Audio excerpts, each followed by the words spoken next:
Hey guys, welcome back to my channel. So today I'm going to be showing you how to make this restaurant quality steak at home using the sous vide method. Guys, I'm telling you, this is by far one of the best steaks I've ever had in my entire life, and I've eaten in pretty good restaurants. It is amazing. So I made it using this immersion cooker that I received a couple weeks ago. Just haven't had time to use it, but then I got around to trying it out and it is awesome, guys. I'm telling you, it is amazing. So I'm just gonna quickly show you what it looks like, and we can get right to making our steak. So this is how it came in this box, and I just love that it's so portable and it's easy to just tuck away in a drawer when you're done cooking. So it just came with nothing, just the immersion cooker itself in the box and the manual right there to show you how to use it, and just the markings on it to show you like the water limit and stuff like that. Don't worry, it's easy to use. You'll see it when I use it. Okay, so that's the manual that shows you how to use the cooker. Gives you like the temperatures to cook your meat and the different types of meat and stuff you can cook with this. It is just really amazing, so easy to use, and it's definitely worth your time. So just keep watching. So now it's time to get on with my steak. So here I have some sirloin steak, butter, fresh rosemary, and I have some olive oil and some Ziploc bags. Okay, so I'm gonna get right to seasoning my meat with some salts. I'm using some sea salts today, and I will really add enough salt to the meat. Guys, remember, if you don't have enough salt on the meat, your meat is gonna end up being bland. Okay, you don't want to end up with bland steak, so make sure you add enough salt. And I'm adding some black pepper, some freshly cracked black pepper goes on there as well. Add enough black pepper, guys. I love it. You need to season your meat, okay? Because if you don't season it, it's not gonna be worth your time. So in goes some garlic powder as well. I'm adding paprika for some extra spicy kick because I love it, and I'm adding some steak seasoning, just a little steak seasoning. Okay, so I'm gently gonna push my seasoning into my meat, and then I'm gonna flip it over and repeat the same process on the other side of the meat. Basically, I'm just gonna make sure I get as much seasoning as possible onto the meat, as all the corners of the meat are gonna get this seasoning, because I'm telling you, I've said it like 3 times already, I hate bland meat. Okay, I love spicy, well seasoned steak. I'm telling you, it makes it worth your while. So once I'm done seasoning my meat, I'm gonna go ahead and throw it into my Ziploc bags. Guys, I'm using a Ziploc bag because I do not have a vacuum sealer, but if you have a vacuum sealer, that is perfect for using a sous vide method. But the Ziploc bag works perfectly. So in goes my steak. I'm going to be placing one steak in a bag with some butter and my rosemary and some olive oil.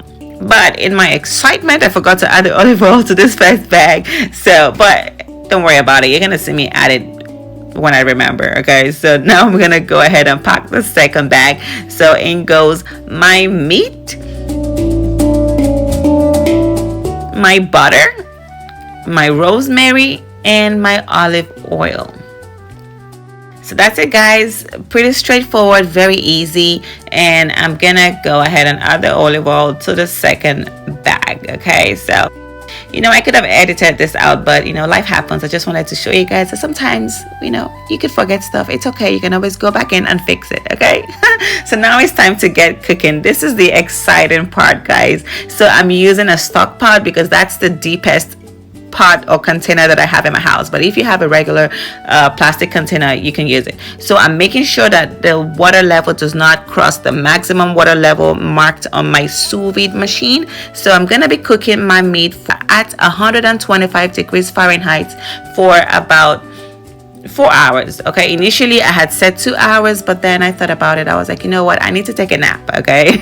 So I ended up cooking it for 4 hours. I went to take a quick nap, came back and made my dinner and ate it. It is amazing. So the good thing about the sous vide method is that you cannot overcook your meat using this method. Okay, so for meats this size, you can cook it for up to like 4 or 5 hours. So basically you can set this up, go to church or go run an errand and come back, and your meat will still be perfect and not be overcooked. Okay, so you can see me doing this. I'm actually trying to use the water to push out all the air from the bag. Because I don't have a vacuum sealer, this method works perfectly. The water pressure itself is going to push out all the air from the bag, and essentially you're going to end up with a vacuum sealed bag. So I'm adding the second one, letting the water push out all the air from it, and then I'm going to clip it to the side of my pot.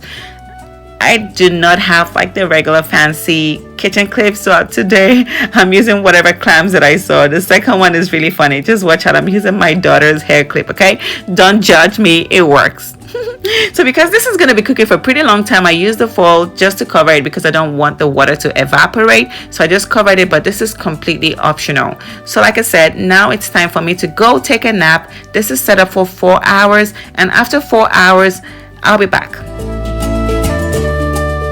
So this is me 4 hours later. My meat is perfectly cooked. Perfectly cooked. It is amazing. I just love the fact that the steak would never be overcooked. So I'm going to show you what it looks like when I take it off the bag. So I'm going to take it off the bag and I'm going to pat it dry because I'm going to go over to the stove and give this a quick sear just to add some crust and color and extra flavor to the meat. Okay, so this is what the meat looks like. It is perfectly cooked as it is right now, but it's just not pretty. Okay, everybody likes to have steak that has some crust and some color to it. So I'm gonna pat this dry just so I'm able to get a crust, because if the meat is wet, then you cannot get a crust. So I'll go ahead and also place this in the refrigerator for about 10 minutes just to help it dry out perfectly. But if you don't have the time, you can actually just pat it dry and go ahead and sear it in your pan.